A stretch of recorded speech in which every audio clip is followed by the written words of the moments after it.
This Fox 8 live stream is post-game coverage of Tulane in the college football playoffs. Sponsored by Rouse's Market, official partner of Tulane Athletics. Well, good evening, everyone. Thank you so much for joining us for this post-game coverage of Tulane's first ever appearance in the college football playoff, their first round game against Ole Miss. The Green Wave suffering a 41-10 loss to Ole Miss. We do expect to hear from head coach John Sumrall, and he is at the podium now, so let's listen in. But wasn't up to the standard we had to play to make it competitive tonight, and hated, heartbroken for them. Didn't give our guys enough of an opportunity to be successful. So with that, we'll open it up.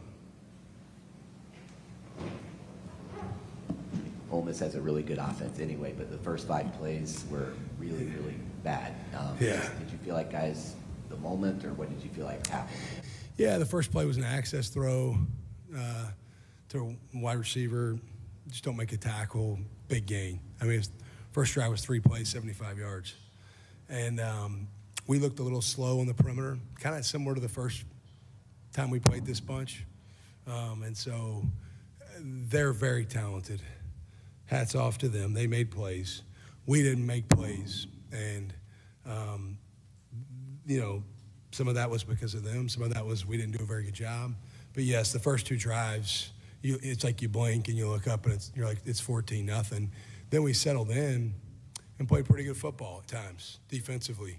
I thought we got a little more aggressive. The third drive, we got a tackle for a loss on the 1st and 10 to start the drive, and that put them behind the chains and gave us an opportunity to maybe create some momentum defensively. For us to give up those first 2 drives like we did and go in at halftime 17-3, I'm like, all right, we responded, but we just didn't. We couldn't keep doing it the whole game. And then offensively, just you had over 400 yards, but nothing to show for it. Yeah. Once you got across midfield, it seemed like nothing went right. Well, yeah, I mean, you think about we threw an interception down there on our drive early in the game. If we don't have that pick, you know, and we can match maybe the touchdown and go 7-7, hold serve. I think at halftime they had 250-ish, 260 yards. We had 206, I believe, and the yardage wasn't that big of a discrepancy, but the situational stuff wasn't good for us. You know, the second half tonight, the 4th downs, we went under center twice on 3rd and 4th down trying to get it with a yard to go and didn't get it. Then the second time we went under the gun because we're like, all right, if we can't sneak it, maybe we should try to get on the perimeter, and couldn't get it that way. And so we just could not situationally capitalize on opportunities to maybe get some momentum going to where we could have a fighting chance. It was a pretty similar scoring result of the first one. What were some of the main points of emphasis you had watching the film of that first Ole Miss matchup, and how do you feel like you attacked those points of emphasis today? Yeah, I felt like in game 1 we got really exposed on the perimeter on both sides. Tonight I felt kind of the same. I don't know that we were able to offset what happened in game 1, and so that's disappointing.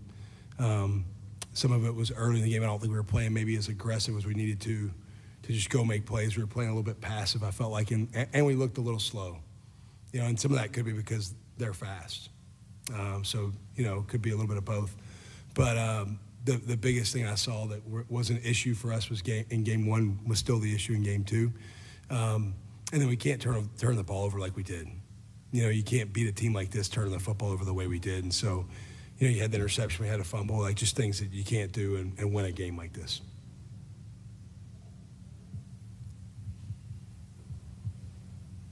Good luck, Neil. They don't want to hear your question.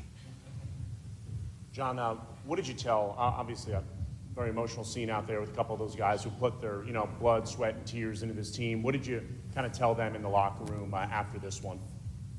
Yeah, I told them it's never okay to lose. So anybody that tells you it's okay to lose, get away from them for the rest of your life. Like, I don't care if we're talking about in football or in 40 years from now. Like, anybody that tells you, hey, it's okay, you lost. No, it's not. It's not okay we lost. I'm not okay with the loss. Never will be. I also told them that doesn't change how I feel about them. I love this group. Love each guy on that team. This team will walk together forever as champions because we won a conference championship. All right? And so while the outcome tonight sucks, and I'm not happy with it, and there's nothing about it I feel good about, I still feel good about this football team because we hoisted a conference championship trophy 2 weeks ago. And I told them that, in 30 or 40 years, they'll bring them back for a celebration. I'll probably need a cane to walk around and celebrate with them, but I'm going to celebrate. And I also told them that for the rest of my life, if I could ever do anything for them, I'm a phone call away. And so if that means for a reference for a job, or if that means when they get married or they have kids, I want to hear from them. Like, I love these guys. They're all like sons to me. And so, the way I coach and the way we interact with our team, man, we do life together.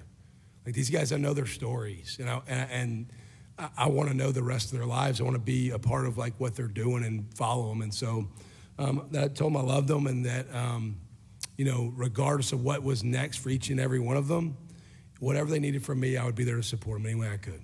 And some of them, that means they're exhausting eligibility and they're going to never play again. Some of it means exhausting eligibility and they may be trying to play football professionally later after this.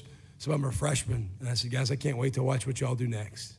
Like some of you true freshmen that redshirt this year, I can't wait to see the impact they make on Tulane football. First, my condolences on the loss of your dad. Thank you. How tough has the last 48 hours been for you? It's been hard. I'm not going to deny it. I called my mom Friday morning at about, 6 a.m. or whatever time to go to when I was driving into the office. And she picked up and she said, John, I was going to call you in about an hour, but Dad passed last night and through the night. And I'm like, all right, Mom, what can I do? Like, what do you need? And she said, she had the emergency people there to help. And I told her, I said, Mom, she got my dad to the last couple games. They came to the conference championship game. They came to the Charlotte game. They came to the FAU game. My dad had been facing some struggles for a while. My mom's tough as nails. And I told Mom, I said, Mom, you don't have to come to the game, but I'd love to have you there. If you want to be there, you make the call. And she said, I'm not missing the game. So Mom's here tonight. My dad, he had some battles health-wise for really since March is when it got severe. It's been hard, but I love my dad. I'm a lot of who I am because of how he raised me. And I can smile knowing that I'm going to live a life that's going to honor my dad. And he watches today. He's probably got some questions about how he played, just like I do. I just don't have to hear them tonight from him. So I'm sure I'll hear them from my mom, though. But, it's been hard. And I've been very grateful that my family was here tonight. My brother was here. My mom was here. My wife was here. Makes it a little bit better. My condolences also, John. No real segue from that. I'm curious, there's a lot of emphasis on who wasn't here tonight. Did Ole Miss look differently offensively to you? Did they do anything differently, or did it look like the same team you saw in September? Looked very much the same to me. I didn't notice anything different. The only thing I've noticed maybe different is like on third downs when you heard somebody whistle, you knew that was Lane, and he might change a play. But other than that, I thought the offense looked structurally very similar. The players are the players. They got really good football players. The back's a good football player. They got great receivers. The quarterback's obviously big time. So I didn't feel a whole lot of difference in regards to how they played the game offensively. Felt very similar. Were you trying to maybe put an extra hat in the box just to take Lacey away a little bit and force Chambliss to beat you? Well, game one, we got torched by Trinidad. We held Lacey in better check. What really aggravated us in game one is Trinidad threw it great, but he also ran it great too. And so my biggest concern coming to the game was like, hey, don't let the quarterback just go crazy like he did in game one. And so the challenge is that these guys present is that the running back can beat you, the quarterback can beat you, the receivers can beat you, the tight end can beat you. Like they got a lot of different ways to beat you. And as a defensive play caller, our defensive staff, somebody has to win the hard down. somebody has to win a one-on-one matchup, and we just didn't win enough of those tonight. But they felt the same to me offensively. Like watching them, I didn't feel a whole lot of difference. You coached your first game as a head coach on that field here. This was Pete's first game. I know you guys are close. How do you think he'll do as a head coach, as you guys are about to be contemporaries in the SEC? Yeah, Pete will do a great job. I got a lot of respect for Pete. You know, we've sort of zigzagged career-wise. I was at Southeastern Louisiana. He was at Southeastern Louisiana. I was at Tulane. He went to UTSA. I was at Troy. I came here to Ole Miss. He went to Alabama. And I went to Kentucky. And then he came here about the same time I became a head coach. And so Pete and I have been friends for a long time. We've FaceTime probably, 4 or 5 times in the last couple weeks. I'm very happy for him. I think he's going to take great pride in being the head coach at Ole Miss. It's always nice to see another defensive guy get an opportunity. But I think Pete will do a really good job. And this place has gotten it going. And I think Lane did a good job. I think Pete will do a good job. I think Keith Carter, Walker Jones, all the people that have created the success here, it's obvious that they're all pulling the rope in the same direction administratively here, and that's why there's been success created, because they're all marching to the same beat. And I think Pete will continue to keep that thing going. Hey, John, there's been a lot of critics about James Madison and Tulane having their place in the playoff. As you move on, and you're going to go to obviously to a Power 4 program, I mean, do you think in the future this college football playoff, these schools still deserve a spot at the table in the playoff? I think we were our conference champion, and the rules are what they were. I think they should be access for at least one G5 team moving forward. I do.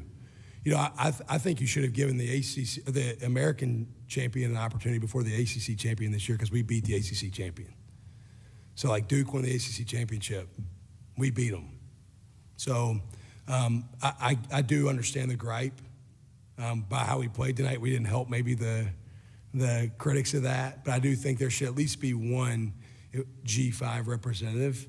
But, I'm not in charge of the playoff. I need to coach whatever team I'm coaching better than I did tonight. That's what I got to worry about. Well, you also talked about when you leave a place, how important it is for you to leave it the right way. Yep. As you move on, what do you think about the future of Tulane football and how you leave it for the Will and the next group going forward? Well, look, I'm a Tulane Green Wave fan. I always will be. This place, Tulane gave me my first FBS full-time assistant coaching job. I was a defensive coordinator at the University of San Diego. I think I became the defensive coordinator when I was like 28. I was 28, 29 years old, and I was defensive coordinator there. And then I got an opportunity to come to Tulane. It was a big-time break in my career for my upward trajectory, my mobility upward. And so I was here for 3 years, 12, 13, 14. And it's been a privilege to be back as a head coach. And my oldest 2 kids were born in New Orleans. New Orleans has got a lot of, I'm not from there, but I might as well be at this point. It's home in a lot of ways. I'm excited for Will. I think the program's in great hands. The nice thing for me is, like, there's certain guys on my staff that I know are going to be kept here. There's a couple guys that'll go with me after this game to Florida, but I'm also able to work through the staffing with Will to make sure there's more of the same, that maybe there's going to be a lot more continuity than probably people realize, and a decent number of guys retained that have been with me that are going to stay with Will. I think David Harris and Mike Fitz, the administration at Tulane, are committed to having long-term success in football. And it's really cool to see 2021, Tulane went 2-10, and then what's happened the last 4 years, the momentum that's been created. I want to see it continue. That's why we made, my wife and I made the gift we made, and anything I can ever do to help Tulane football, I will. Coach, first and most importantly, I want to offer my condolences. I'm sorry for your loss. Now that your time as the Tulane head coach has officially ended, what do you hope and what do you believe you'll be most remembered by around Tulane, within the program and also by the fans? I think by the fans, probably RMFW. People remember that. I just think, look, I'm a passionate, fiery guy. You know, I think that fits New Orleans and it fits Tulane. And so I think the fans will probably remember that. You know, I don't know how they'll remember what we've done. It's been an honor, a privilege, and winning a conference championship this year was special. It's something that I'll remember forever. You know, honestly, I think winning a conference championship with all the roster attrition we had last year, like we returned Derek Graham, Shadre Hurst, Cam Hamilton, Sam Howard, and Bailey Despaney. That was all our returner starters back, 5 of them. Okay, and so for that few guys to be back and to find a way to get to where we've gotten, I'm just very proud of how the team came together. But I can't really speak to what people remember yet, but I got a little bit of a bad taste in my mouth from tonight. That's what I'm going to remember for a little while. Yep. So you had exactly 1 snap in the red zone in this game, and that play took you out of the red zone on a reverse. Is that another example of one of the situational plays that needed to work for you? Well, yeah, it should have worked. We had leverage and didn't get it. That's the frustrating part is we moved the football yardage-wise, but we weren't able to extend it into the red zone the way we needed to. We had some big explosive plays. I mean, Chaz Preston had a couple of big catches, but just we stalled out too often after having drives. And you have to situationally play better than we played to win against an opponent like Ole Miss. Thank you all. Appreciate you. Head coach John Sumrall speaking after his Green Waves 41-10 loss to Ole Miss. Sumrall said, you know, they settled in, they played good football after that first quarter, but Ole Miss jumping out to a 14-0 lead really early in this one. You know, 4th down struggles he talked about as well. Tulane went 0 for 4 on 4th down, just couldn't capitalize on opportunities to keep momentum in this game. They really weren't able to offset really what happened in game 1, struggling to keep up with Ole Miss's speed. We do expect to hear from Tulane's coordinators as well. And so we will continue to watch for that as this post-game press conference continues, and someone else is out at the podium now too, so let's listen in. Look different at all offensively? Did they do anything different that you noticed from, you know, with the team that you prepared for in September? A little bit. It was early on, they just window dressed some things a little differently. It's a lot of the same schematics. We didn't handle it very well the first 2 drives, and then we were able to settle down. I'm proud of how we responded, but they added a few new little wrinkles with some formations, some motions, but it was similar to the first one, and they just made a few more plays. So it kind of felt like the same guy calling both games in terms of. Yeah, I do. I think, you know, early on they did a really good job getting into some snug sets and getting our inside fitters to come up on some play actions and allow some over routes. And so we changed up how we're calling it really after that second drive, and I thought they responded really well. We were able to take 14-0 like that, let up 3 points the rest of the half, and then they just started making plays. You know, missed tackles, guy wins a one-on-one. You know, I thought we did some things better, but at the end of the day, they made more plays than we did at the point of attack. And Greg, you mentioned it. After those first 2 drives, y'all settled down a lot. What do you feel like wasn't working on the first 2 drives, especially on those like first 5 plays that were like all explosive? Yeah, well, I think it was a lot of eye candy, and so, you know, we're a big single high coverage team, so we kind of changed what we're doing on the back end a little bit just to give a little bit different picture, different rules, different leverage, and we were able to collect the over routes a little bit better and apply pressure. I mean, the third, you know, the thing that when we did get stops that helped us was creating negative plays.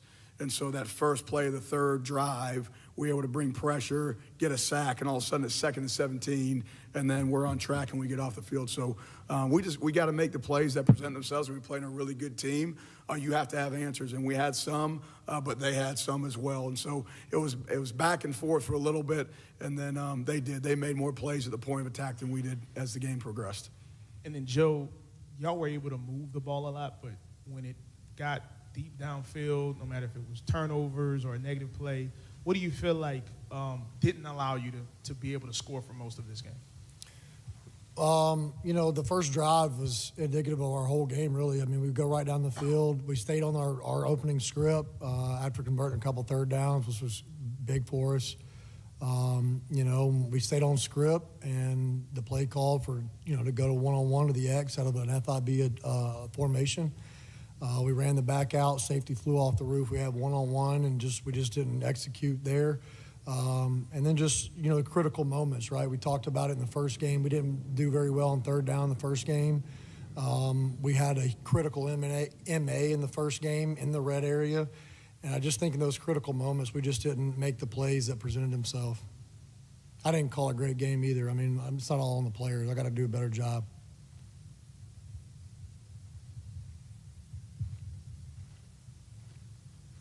Coach Craddock, it felt like the first time against Ole Miss, one of the bigger problems was efficiency on third and fourth down. Summerall talked a little bit about how some of the problems from last game showed themselves the same way this time. Was that something that you felt like stayed the same, and why? Well, last game, I did a terrible job of sticking with quarterback sneak. In the first game, that worked every single time. And when we got away from it, that's when we got stuffed. So we kind of felt like this game we could come back to that. And, probably was not a good idea by me. In the first game, it worked every time, like I said. And we tried to get off script a little bit in the first game, and we got stuffed. And, this game, that was kind of our plan. We felt like we could knock them back and get the sneaks. It's been good for us all year. And we didn't get done.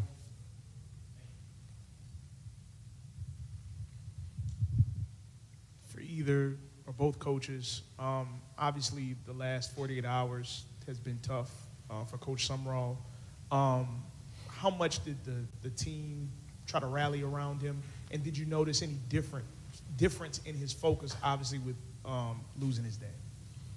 I don't think so. I mean, I think Coach he's a stud, man. It's hard. He told me yesterday at practice right as we finished up. And, me and Greg both, we've known George for a couple years. And, it really, Coach Summerall said it sucks. It's life.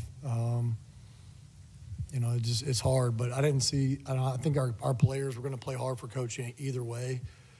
So I didn't really notice anything for that. But, prayers go out to the Summerall family. That's a tough deal and nothing any of us want to go through. Yeah, and same thing. I mean, Coach Summerall's a phenomenal leader. And, people look at you in times of adversity. I don't think he could have handled it any better. I really don't. I mean, he brought the team together, rallied, and the guys rallied around him. There was no there was no let off because of that, if that makes sense. I mean, Coach's mom got to the hotel last night. That was a big deal. I don't know how he did it. I lost my dad when I was in college. I don't know how he made it through that. He's a stud, and the team rallied around it. And he's done a lot for a lot of people. He really has, and people see that. It's not just what you say, it's what you do. And he loves, those attitude, toughness, discipline, love, our 4 core values. He lives them out every day, and that's who he is, and that's why we've been successful as we've been. And I know this sucks, and, this is the feeling you don't want to have at the end of these, but there's a lot of people that wished around the country they had an opportunity just to feel this way and get here in the first place. So there's been a lot of good to this season, and Coach is a leader of that, and this was the ultimate adversity, and he handled it as good as you could. Following up on that, Greg and Joe both, I know it's hard to stomach right now, your competitors, you have a finish like that, but that atmosphere, that environment for the team, getting to this stage, can you speak to that and what it means for this program to achieve what it did achieve? Yeah, I think that was the goal all along, right? And so for us, we knew we have a very good conference that we play in. We've got some pretty good players on our football team, and you have really good seasons by going 1-0 a lot. And we were 11-2 going into this game, and we went 11-0. We went 1-0 11 times, and that's how we got here. And so when you get to this point in championship games, the details matter more than ever, right? And so I think when you go back and watch the tape, there's things, and I'll second what Joe said. There's calls I wish I had back in this game, early on, late in the game, to put guys in position, and then there's other times where we need to execute a little bit higher clip. So everything you do matters. If you want to win a championship, you earn the right to play here, but so did they. And so we've got to be a little bit more. We got to execute at a higher level, playing on a stage like this. And the thing about playing on a stage, and for me, and I think our guys, it was pregame. There's a lot of hype. There's a lot of crowd noise. As soon as that ball is kicked off, you don't hear any of it. Like, you just don't. You're locked in on a game. It's just like every other game from that standpoint. You got to communicate at a higher level. You got to win your leverage at a higher level because you're playing a better football team that earned the right to be here. But I just think moving forward, our guys know what it feels like. Just like last year, we lost a conference championship game. Everybody in the offseason kind of used that as fuel. We're going to get back, and the outcome's going to be different. Well, I'd say the same thing going into this offseason. We got where we wanted to go. And now when we get there, what are we going to do with it? So that's going to be going in the offseason, man. Everybody's got to lock in, and we got to be a little bit better.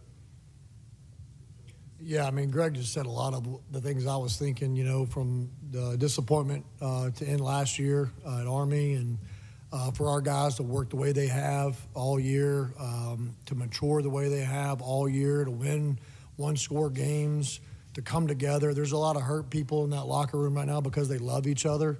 And that's something pretty special that coaches built on this team. Our guys have gotten really close. I love those guys.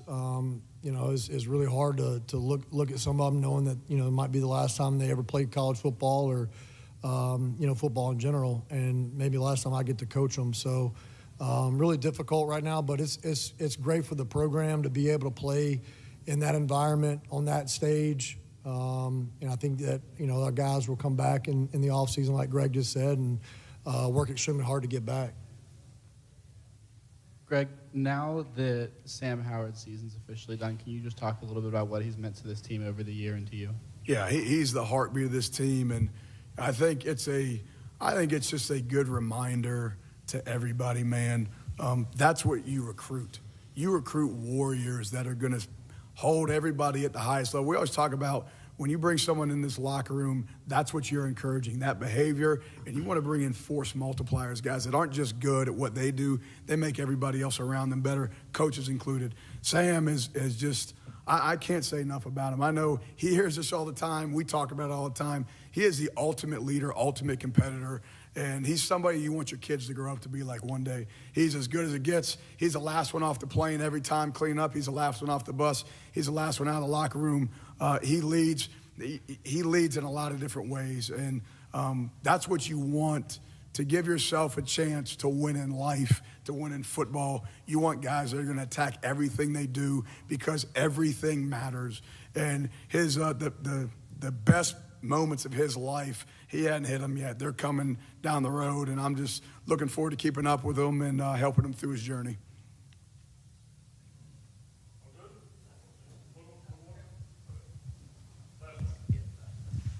Joe, on a game when you knew you kind of had to really execute at a high level to give yourself a chance, there was that two-play sequence in the second half where you had a guy wide open, deep, didn't hit him, ran a hidden ball trick that looked like it was working, fumbled, lost the ball. Was that kind of the game in microcosm almost?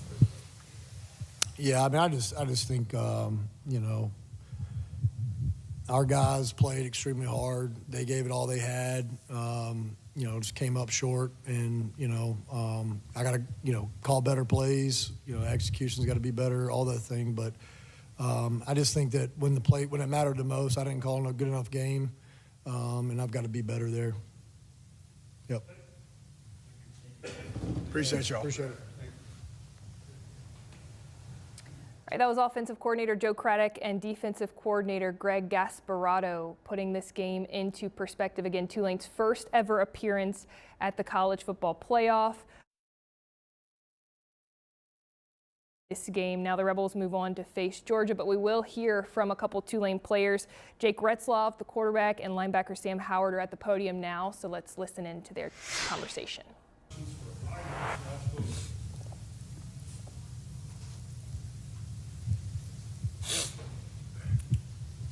Jake, y'all were able to move the ball pretty well in this game, but no matter when it got deep, if it was a turnover or not being able to convert, what do you feel like prevented y'all from being able to score especially early on?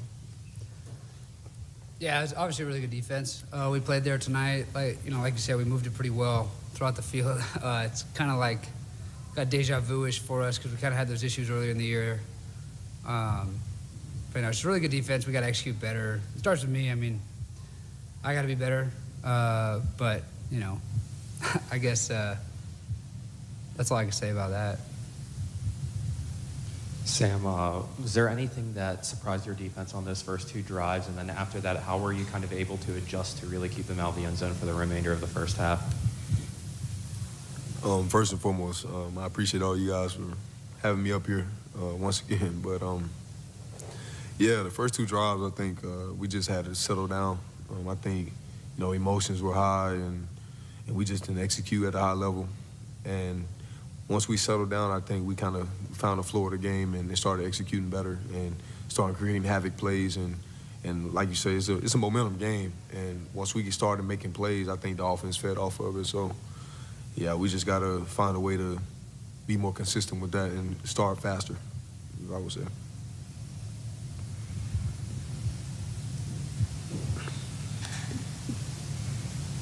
Sam, now that your time at Tulane is officially coming to an end, what's been your biggest takeaway from your time at the program, and what advice do you have for any players who are potentially considering coming to Tulane in the future?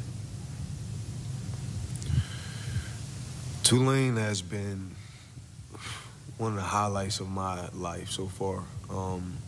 From the university as a whole, I gotta say the athletic department is ran by nobody better than Jada Buckner. She puts us in the best opportunities to not only be great athletes, but also be great people and get the best opportunities for our careers. And then get to the team, Coach Summerall, my position coach, Coach Polk, my DC, Coach Gass. My linebacker room, I've never been part of a linebacker room like this. And we're gonna live forever, man. They're like my brothers.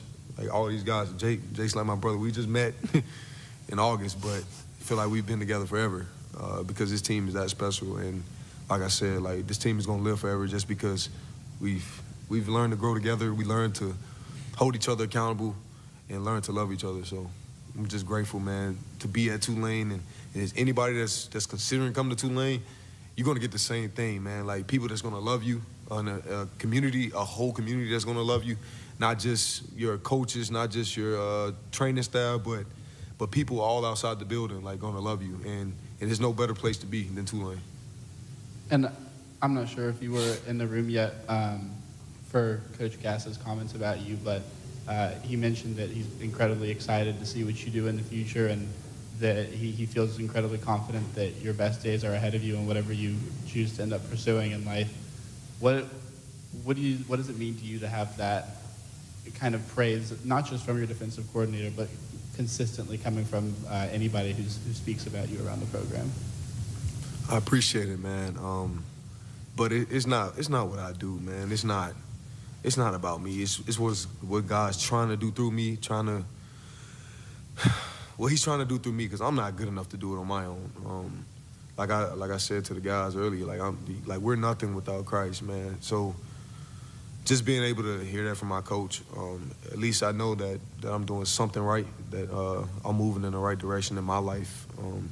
So I'm grateful to be around a coach like Coach Gass and a coaching staff like we have. Jake, back here.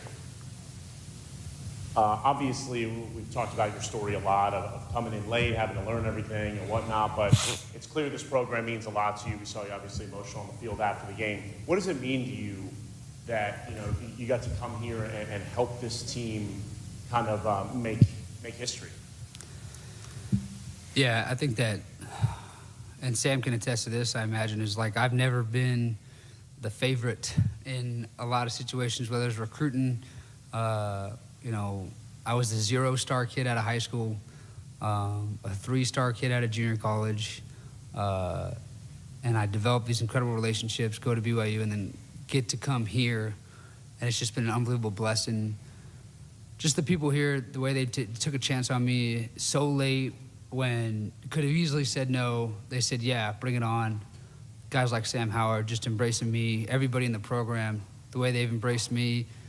I showed up late into a brotherhood that was unmatched, and I'm so grateful for that, because it didn't feel like I was showing up to a new team like the first day of school. Like, it felt like I was showing up to a bunch of guys who wanted me to be around, and I'm forever grateful for that. It made my transition so easy, and Sam joked about it, man. I've only known him since July, and it's been like the longest but quickest 4 or 5 months this year has been, because this is my brother right here forever. But at the same time, like, the season's over now, and we're both gonna go do our thing. You know, this guy's gonna get a shot, you know, playing at the next level. And I'm excited to see what he does. But yeah, I got a lot of gratitude in my heart for this program, the guys, just because, man, when I showed up, it didn't feel like I was the new kid on the block. It felt like guys wanted to have me there. And like I said, I'm grateful. Thank you. All right, that was quarterback Jake Retzloff and linebacker Sam Howard, putting all the emotions of this one into perspective. 2 great interviews right there. You know, you can tell how much John Sumrall means to them. John Sumrall, when asked about his message to the team after this loss, he said it's never okay to lose, but he said it doesn't change the love that he has for this team. He's still proud of this team. They are conference champions. In the American, they finished this year 11-3 on the season. Again, 2 of those losses coming to a really good Ole Miss team, and now Ole Miss moves on to face 3-seed Georgia in the All-State Sugar Bowl. That game will be January 1st right here in New Orleans in the Caesars Superdome. We appreciate you tuning in for our post-game coverage of Tulane's first ever college football playoff appearance. Again, the Green Wave suffering a 41-10 loss to Ole Miss, their season coming to an end, but they finished the year 11-3 American Conference champions. Thank you so much for joining us. Have a great night. This Fox 8 live stream is post-game coverage of Tulane in the college football playoffs. Sponsored by Rouse's Market, official partner of Tulane Athletics.